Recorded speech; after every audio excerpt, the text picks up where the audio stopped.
श्री गणेशाय नमः। जय श्री कृष्ण। राधे राधे।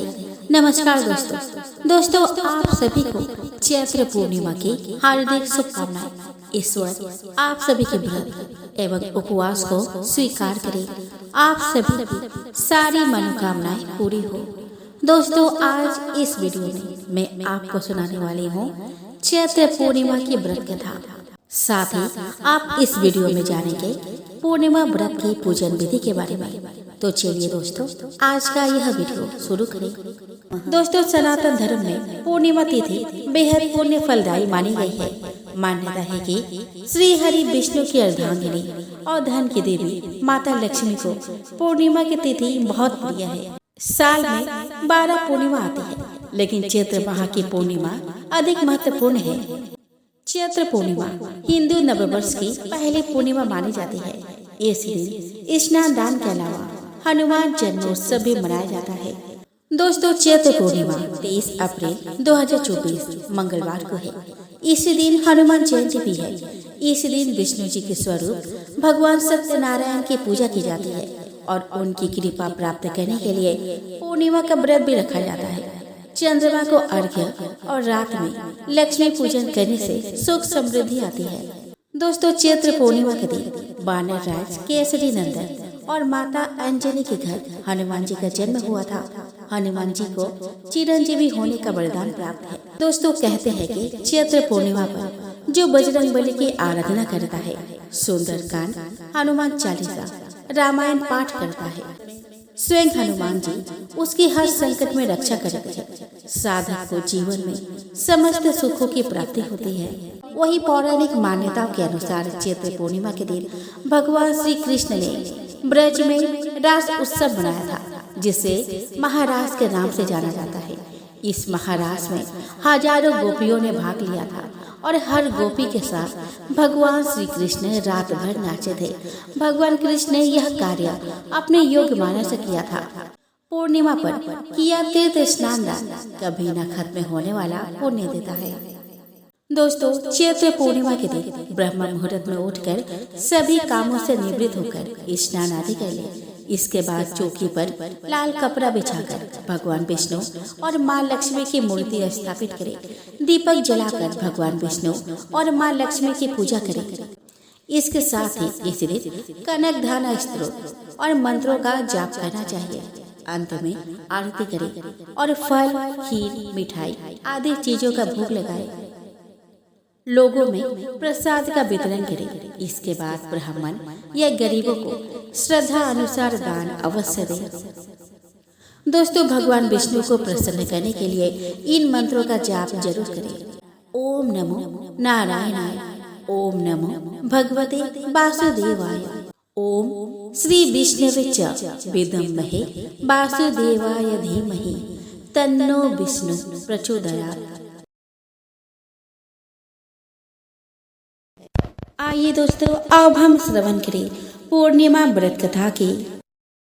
दोस्तों द्वापर युग में एक समय की बात है कि यशोदा जी ने कृष्ण से कहा कि हे कृष्ण, तुम सारे संसार के उत्पन्न करता, पोषक तथा उसके संहार करता हो।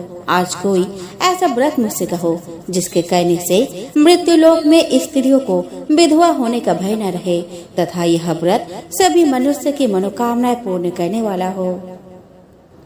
श्री कृष्ण कहने लगे कि हे माता, तुमने अति सुंदर प्रश्न किया है। मैं तुमसे ऐसे ही व्रत को सविस्तार कहता हूँ। सौभाग्य की प्राप्ति के लिए स्त्रियों को 32 पूर्णमासियों का व्रत करना चाहिए। इस व्रत के करने से स्त्रियों को सौभाग्य संपत्ति मिलती है। यह व्रत अचल सौभाग्य देने वाला एवं भगवान शिव के प्रति मनुष्य मात्र की भक्ति को बढ़ाने वाला है। यशोदा जी कहने लगे कि हे कृष्ण, सर्वप्रथम इस व्रत को मृत्यु लोक में किसने किया था, इसके विषय में विस्तार पूर्वक मुझसे कहो। श्री कृष्ण जी कहने लगे कि इस भूमंडल पर एक अत्यंत प्रसिद्ध राजा चंद्रहास से पालित अनेक प्रकार के रत्नों से परिपूर्ण कार्तिका नाम की एक नगरी थी। वहाँ पर धनेश्वर नाम का एक ब्राह्मण था और उसकी स्त्री अति सुशीला और रूपवती थी। दोनों ही उस नगरी में बड़े प्रेम के साथ रहते थे। घर में धन धान्य आदि की कमी नहीं थी। उनको एक बड़ा दुख था कि उनको कोई संतान नहीं थी। इस दुख से वह अत्यंत दुखी रहते थे। एक समय एक बड़ा तपस्वी योगी उस नगरी में आया। वो योगी उस ब्राह्मण के घर को छोड़कर अन्य सब घरों से भिक्षा लाकर भोजन किया करता था। रूपवती से वो भिक्षा नहीं लिया करता था। उस योगी ने एक दिन रूपवती से भिक्षा न लेकर किसी अन्य घर से भिक्षा लेकर गंगा किनारे जाकर भिक्षाने को प्रेम पूर्वक खा रहा था कि धनेश्वर ने योगी को यह सब कार्य किसी प्रकार से देख लिया। अपनी भिक्षा की अनादर से दुखी होकर धनेश्वर योगी से बोला कि महात्मन, आप सब घरों से भिक्षा लेते हैं परंतु मेरे घर की भिक्षा कभी नहीं लेते। इसका कारण क्या है? योगी ने कहा कि निसंतान के घर की भीख पतितों के अन्न के तुल्य होती है और जो पतितों का अन्न खाता है वह भी पतित हो जाता है। क्योंकि तुम निसंतान हो अतः पतित हो जाने के भय से मैं तुम्हारे घर की भिक्षा नहीं लेता हूँ। धनेश्वर यह बात सुनकर अपने मन में बहुत दुखी हुआ और हाथ जोड़कर योगी के पैरों पर गिर पड़ा तथा आर्त भाव से कहने लगा, हे महाराज, यदि ऐसा है तो आप मुझको पुत्र प्राप्ति का उपाय बताएं। आप सर्वज्ञ है, मुझ पर अवश्य ही यह कृपा कीजिए। धन की मेरे घर में कोई कमी नहीं परंतु मैं पुत्र न होने के कारण अत्यंत दुखी हूँ। आप मेरे इस दुख का हरण करें। आप सामर्थ्यवान है। यह सुनकर योगी कहने लगे कि हे ब्राह्मण, तुम चंडी की आराधना करो। घर आकर उसने अपनी स्त्री से यह सब वृतांत कहा और स्वयं तप के निमित्त वन में चला गया। वन में जाकर उसने चंडी की उपासना की और उपवास भी किया। चंडी ने 16वें दिन उसको स्वप्न में दर्शन दिया और कहा कि हे धनेश्वर, जा, तेरे पुत्र होगा परंतु वह 16 वर्ष की आयु में ही मृत्यु को प्राप्त हो जाएगा। यदि तुम दोनों स्त्री पुरुष 32 पूर्णमासियों का व्रत विधि पूर्वक करोगे तो वह दीर्घायु होगा। जितनी तुम्हारी सामर्थ्य हो आटे के दिए बनाकर शिव जी का पूजन करना, परंतु पूर्णमासी को 32 जो जाने चाहिए। प्रातः काल होने पर इस स्थान के समीप ही तुम्हें एक आम का वृक्ष दिखाई देगा। उस पर तुम चढ़कर एक फल तोड़कर शीघ्र अपने घर चले जाना। अपने स्त्री से सब वृतांत कहना। ऋतु स्नान के पश्चात वह स्वच्छ होकर श्री शंकर जी का ध्यान करके उस फल को खा लेगी।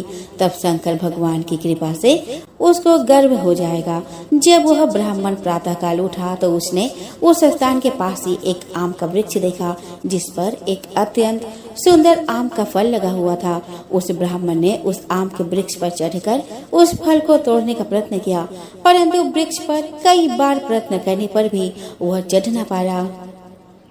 तब तो उस ब्राह्मण को बहुत चिंता हुई और विघ्न विनाशक गणेश जी का वंदना करने लगा कि हे दयानिधे, अपने भक्तों के विघ्नों का नाश करके उनके मंगल कार्यों को करने वाले, दुष्टों का नाश करने वाले, रिद्धि सिद्धि के देने वाले, आप मुझ पर कृपा करके इतना बल दे कि मैं अपने मनोरथ को पूर्ण कर सकूं। इस प्रकार गणेश जी की प्रार्थना करने पर उनकी कृपा से धनेश्वर वृक्ष पर चढ़ गया और उसने एक अति सुंदर आम का फल देखा। उसने विचार किया कि जो वरदान से फल मिला था वो यह है और कोई और फल तो दिखाई नहीं देता। उस धनेश्वर ब्राह्मण ने जल्द ही उस फल को तोड़कर अपने स्त्री को जाकर दे दिया और उसकी स्त्री ने अपने पति के कथन अनुसार उस फल को खा लिया और वह गर्भवती हो गई। देवी जी की असीम कृपा से उसे एक अत्यंत सुंदर पुत्र उत्पन्न हुआ जिसका नाम उन्होंने देवीदास रखा। माता पिता के हर्ष और सुख के साथ वह बालक शुक्ल पक्ष के चंद्रमा के भांति अपने पिता के घर में बढ़ने लगा। भगवान की कृपा से वह बालक बहुत ही सुंदर, सुशील और विद्या पढ़ने में बहुत निपुण हो गया। दुर्गा जी की आज्ञा अनुसार उसके माता ने 32 पूर्णमासी का व्रत करना प्रारंभ कर दिया जिससे उसका पुत्र बड़ी आयु वाला हो जाए। 16वां वर्ष लगते ही देवीदास के माता पिता को बड़ी चिंता हो गई कि कहीं उनके पुत्र की इस वर्ष मृत्यु न हो जाए। इसीलिए उन्होंने अपने मन में विचार किया कि यदि वह दुर्घटना उनके सामने हो गई तो वे कैसे सहन कर सकेंगे। अस्तु उन्होंने देवीदास के मामा को बुलाया और कहा कि हमारी इच्छा है कि देवीदास 1 वर्ष तक काशी में जाकर विद्या अध्ययन करे और उसको अकेले भी नहीं छोड़ना चाहिए। इसीलिए साथ में तुम चले जाओ और 1 वर्ष के पश्चात इसको वापस लौटा लाना। सब प्रबंध करके उसके माता पिता ने काशी जाने के लिए देवीदास को एक घोड़े पर बैठाकर उसके मामा को उसके साथ विदा कर दिया। किंतु यह बात उसके मामा या किसी और से नहीं कही। धनेश्वर ने सपत्नी अपने पुत्र के मंगल कामना और दीर्घायु के लिए भगवती दुर्गा की आराधना और पूर्णिमासियों का व्रत करना आरंभ कर दिया। इस प्रकार बराबर 32 पूर्णिमासी का व्रत पूरा किया। कुछ समय पश्चात एक दिन वह दोनों मामा और भांजा मार्ग में रात्रि बिताने के लिए किसी ग्राम में ठहरे हुए थे।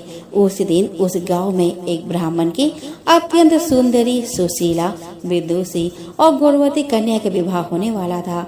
जिस धर्मशाला के अंदर वर और उसकी बारात ठहरी हुई थी, उसी धर्मशाला में देवीदास और उसके मामा भी ठहरे हुए थे। संयोगवश कन्या को तेल आदि चढ़ाकर मंडप आदि का कृत्य किया गया तो लगने के समय वर को धनुर्वात हो गया। अस्तु वर के पिता ने अपने कुटुंबियों से परामर्श करके निश्चय किया, यह देवीदास मेरे पुत्र जैसा ही सुंदर है, मैं इसके साथ ही लग्न करा दूं और बाद में विवाह के अन्य कार्य मेरे लड़के के साथ हो जाएंगे। ऐसा सोचकर देवीदास के मामा से जाकर बोला कि तुम थोड़ी देर के लिए अपने भांजे को हमें दे दो, जिससे विवाह के लग्न का सब कृत्य सुचारू रूप से हो सके।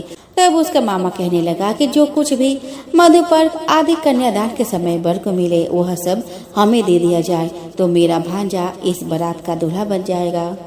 यह बात वर के पिता द्वारा स्वीकार कर लेने पर उसने अपना भांजा वर बनने को भेज दिया और उसके साथ सब विवाह कार्य रात्रि में विधि पूर्वक संपन्न हो गया। इसके बाद देवीदास का विवाह कन्या के साथ संपन्न हो गया। इसके बाद वह अपनी पत्नी के साथ भोजन न कर सका और मन में विचार करने लगा कि ना जाने यह किसकी पत्नी होगी। यह सोचकर उसके आंखों में आंसू आ गए।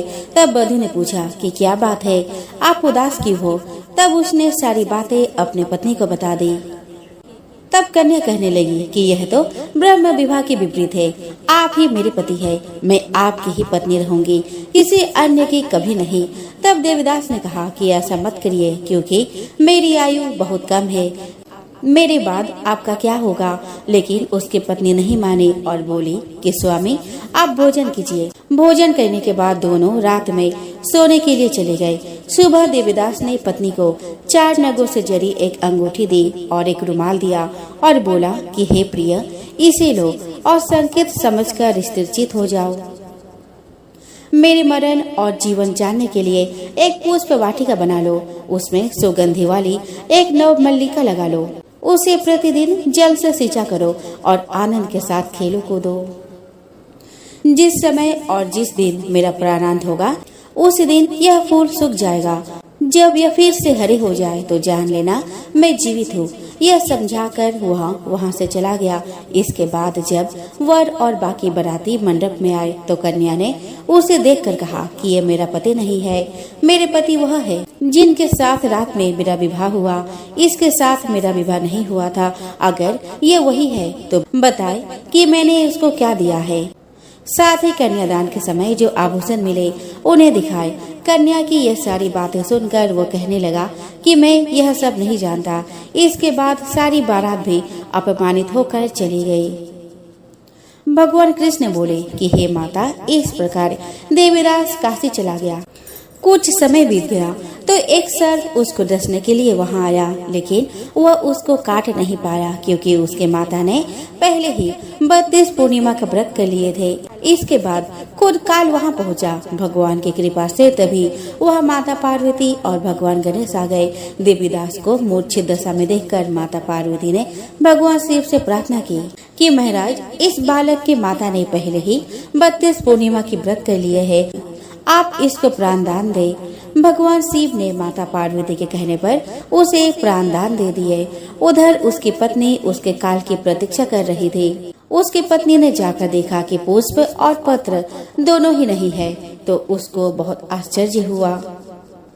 और जब उसने देखा कि पुष्प वाटिका फिर से हरी हो गई, तो वह समझ गई कि उसका पति जिंदा हो गया है। इसके बाद वह बहुत ही प्रसन्न होकर अपने पिता से कहने लगी कि मेरे पति जीवित है, उनको ढूंढिए। जब 16वां वर्ष व्यतीत हो गया तो देवीदास भी अपने मामा के साथ काशी चल दिया। इधर उसके पत्नी के परिवार वाले उन्हें ढूंढने के लिए जा ही रहे थे कि उन्होंने देखा कि देवीदास और उसका मामा उधर ही आ रहे थे। उसको देखकर उनके ससुर बहुत प्रसन्न हुए और उसे अपने घर ले आए। वहाँ सारा नगर इकट्ठा हो गया और कन्या ने भी उसे पहचान लिया। देवीदास ने इसके बाद अपनी पत्नी और मामा को लेकर वहाँ से चल दिया। उसके ससुर ने भी उसे बहुत सारा धन और दहेज दिया।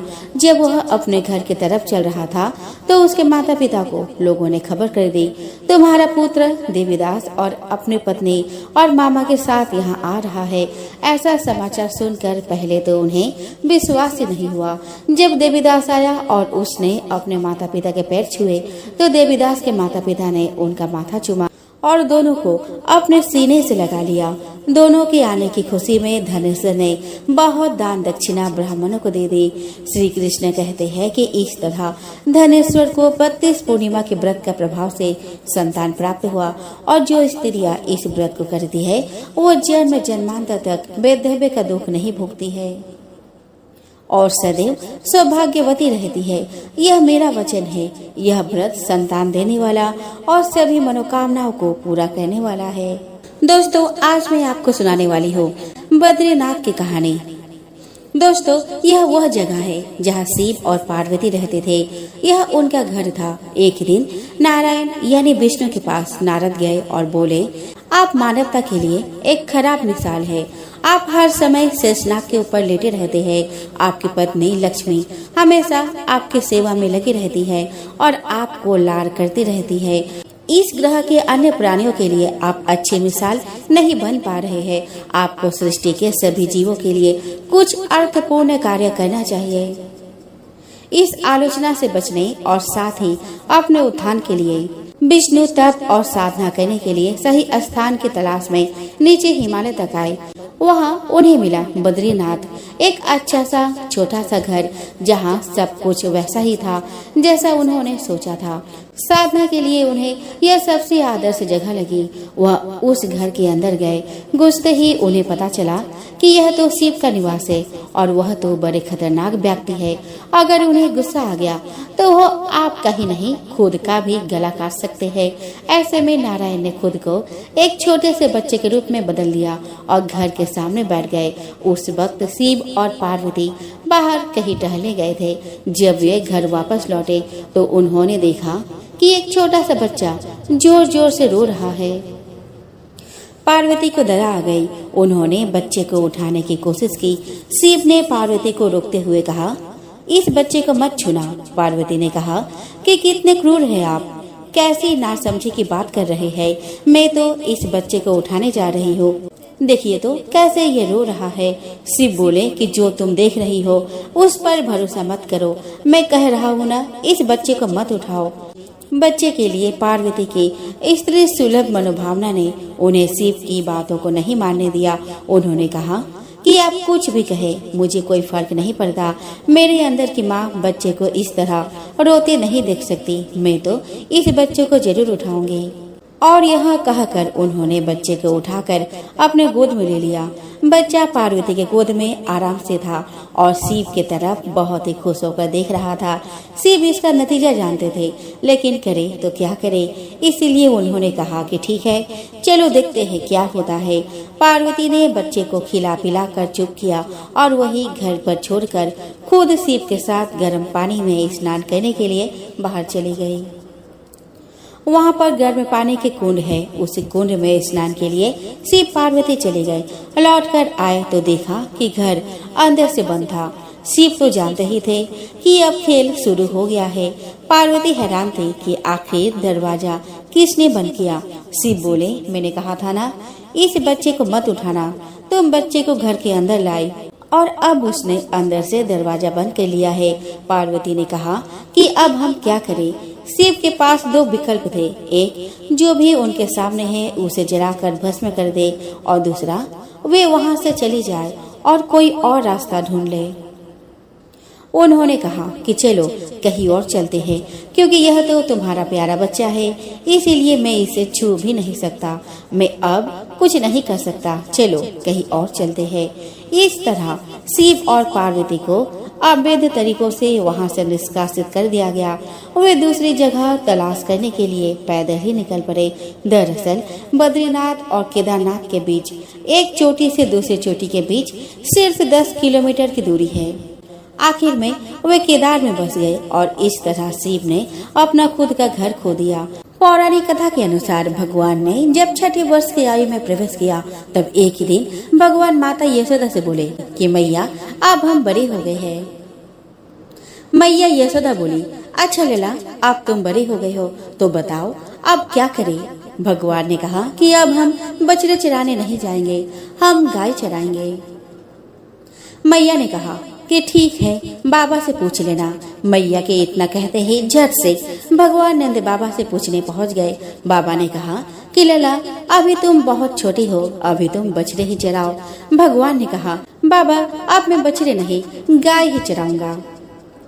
जब भगवान नहीं माने तब बाबा बोले कि ठीक है, तुम पंडित जी को बुला लाओ, वह गौचारण का मुहूर्त देखकर बता देंगे। बाबा की बात सुनकर भगवान झट से पंडित जी के पास पहुँचे और बोले कि पंडित जी, आपको बाबा ने बुलाया है, गौचारण का मुहूर्त देखना है, आप आज ही का मुहूर्त बता देना, मैं आपको बहुत सारा माखन दूंगा। पंडित जी नंद बाबा के पास पहुँचे और बार बार पांचांग देखकर गणना करने लगे। तब नंद बाबा ने पूछा कि पंडित जी क्या बात है, आप बार बार क्या गिन रहे हैं। पंडित जी बोले कि क्या बताए नंद बाबा जी, केवल आज का ही मुहूर्त निकल रहा है, इसके बाद तो 1 वर्ष तक कोई मुहूर्त नहीं है। पंडित जी की बात सुनकर नंद बाबा ने भगवान को गौचारण की स्वीकृति दे दी। भगवान जो समय कोई कार्य करे वही शुभ मुहूर्त बन जाता है और उसी दिन भगवान ने गौचारण आरंभ किया। माता यशोदा ने अपनी लल्ला के श्रृंगार किया और जैसे ही पैरों में जूतियां पहनाने लगे तो लल्ला ने मना कर दिया और बोले कि मैया, यदि मेरी गोवी जूतियां नहीं पहनती तो मैं कैसे पहन सकता हूँ। यदि पहना सकती हो तो उन सभी को भी जूतियां पहना दो। और भगवान जब तक वृंदावन में रहे, भगवान ने कभी पैरों में जूतियां नहीं पहनी। आगे आगे गाय और उनके पीछे बांसुरी बजाते भगवान और उनके पीछे बलराम श्री कृष्ण के यश का गान करते हुए ग्वाल गोपाल इस प्रकार से विहार करते हुए भगवान ने उस वन में प्रवेश किया। तब से भगवान की गौचारण लीला का आरंभ हुआ। प्राचीन समय की बात है, एक नगर में 2 सेठानियां रहती थी। बड़ी सेठानी के घर में बहुत धन था, लेकिन वह कंजूस थी। छोटी सेठानी के घर में धन कम था, लेकिन वह मन से बहुत दयालु और मददगार थी।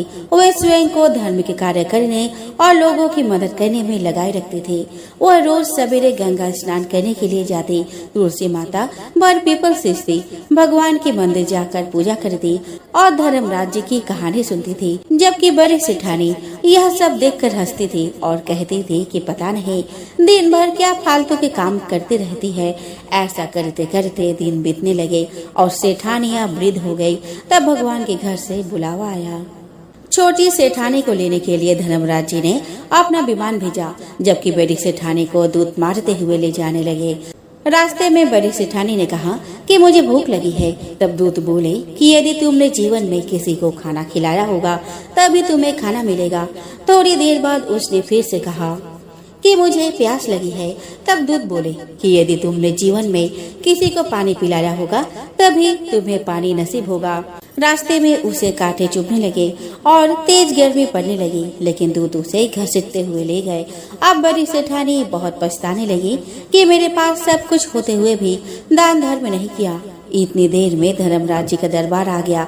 वह जाकर उसने देखा कि छोटी सेठानी भगवान के पास सिंहासन पर बैठी थी। उधर बड़ी सेठानी को तपते हुए कुंड में डाल दिया गया। तब बड़ी सेठानी बोली कि मुझे 1:15 का समय दीजिए, मैं वापस आकर दंड भोग लूंगी। धर्मराज बोले कि ठीक है। बड़ी सेठानी के शरीर में वापस प्राण डाल दिए गए। धरती पर जाते ही उसने पंडितों को बुलाकर धर्मराज जी की कहानी सुनी और सब तरह के दान धर्म किए। इतने में समय पूरा हो गया। अब की बार बड़ी सेठानी को लेने धर्मराज जी का विमान आया। सवा पहर के दान धर्म और धर्मराज जी की कहानी सुनने से बड़ी सेठानी को स्वर्ग की प्राप्ति हुई। धर्मराज जी ने जैसी कृपा सेठानी पर करी वैसी सब पर करना। धर्मराज जी की कहानी सुनने वाले, कहने वाले, ओंकार भरने वाले और पूरे परिवार पर कृपा करना। एक बुढ़िया थी, वो बहुत ही गरीब और दृष्टिहीन थी। उसके एक बेटा और बहू थे। वह बुढ़िया सदैव गणेश जी की पूजा किया करती थी। एक ही दिन गणेश जी प्रकट होकर उस बुढ़िया से बोले, बुढ़िया माँ, तू जो चाहे सो मांग ले। बुढ़िया बोली, मुझसे तो मांगना नहीं आता, कैसे और क्या मांगू? तब गणेश जी बोले, अपने बहू बेटे से पूछकर मांग ले। तब बुढ़िया ने अपने बेटे से कहा कि गणेश जी कहते हैं तो कुछ मांग ले, तो बता मैं क्या मांगू? तब पुत्र ने कहा, माँ तू धन मांग ले। बहू से पूछा तो बहू ने कहा, नाती मांग ले। तब बुढ़िया ने सोचा कि ये तो अपने अपने मतलब की बात कर रहे हैं। अतः उस बुढ़िया ने पड़ोसिन से पूछा तो उन्होंने कहा कि बुढ़िया तू तो थोड़े ही दिन जिएगी, क्यों तू धन मांगे और क्यों नाती मांगे? तू तो अपने आंखों की रोशनी मांग ले, जिससे तेरी जिंदगी आराम से कट जाए।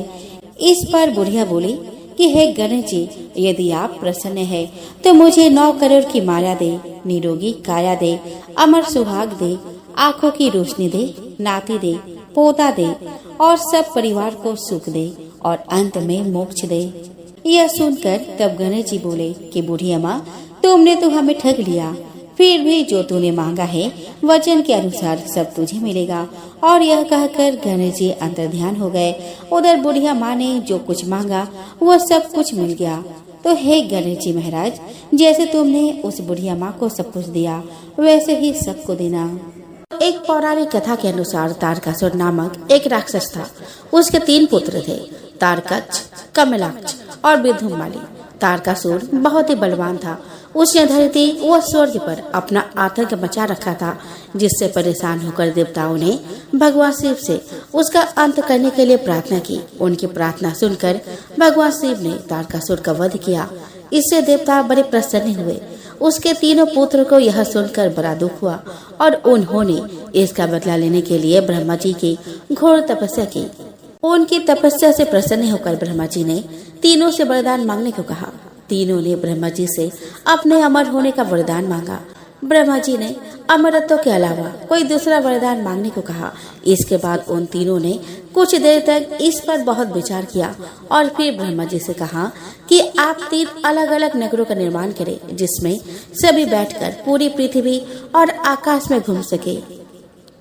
1000 साल बाद जब हम मिले तो हम तीनों के नगर मिलकर एक हो जाए। जो देवता तीनों नगरों को एक ही बाण से नष्ट करने की क्षमता रखता हो, वही हमारी मृत्यु का कारण बने। उन सबकी नजर में यह एक असंभव कार्य था। ब्रह्मा जी के निर्देश के अनुसार मैं दानव ने उनके लिए तीनों नगरों की स्थापना की। तारकक्ष के लिए सोने का, कमलाक्ष के लिए चांदी का और विद्युम्माली के लिए लोहे का नगर बनाया गया। तीनों ने मिलकर तीनों लोकों पर अपना अधिकार जमा लिया। इंद्र देवता इन तीनों राक्षस से बहुत भयभीत हुए और भगवान शंकर के शरण में गए। इंद्र की बात सुनकर भगवान शिव ने इन दानव का नाश करने के लिए एक दिव्य रथ का निर्माण किया। इस दिव्य रथ की हर एक चीज देवताओं से बनाई गई थी। चंद्रमा और सूर्य से पहिए बने। इंद्र, वरुण, यम और कुबेर रथ के 4 घोड़े बने। हिमालय धनुष बने और शेषनाग प्रत्यंचा बने। भगवान शिव खुद बाण बने और बाण की नोक अग्निदेव स्वयं बने। इस दिव्य रथ पर भगवान शिव स्वयं सवार हुए। देवताओं से बने इस रथ और तीनों भाइयों के बीच भयंकर युद्ध हुआ। युद्ध करते समय प्रभु लीला से एक ऐसा समय आया जब तीनों रथ एक ही सीध में आ गए। जैसे ही ये तीनों रथ एक सीध में आए, उसी समय भगवान शिव ने अपने बाण छोड़े और तीनों का नाश कर दिया। इसी वध के बाद भगवान शिव को त्रिपुरारी कहा जाने लगा।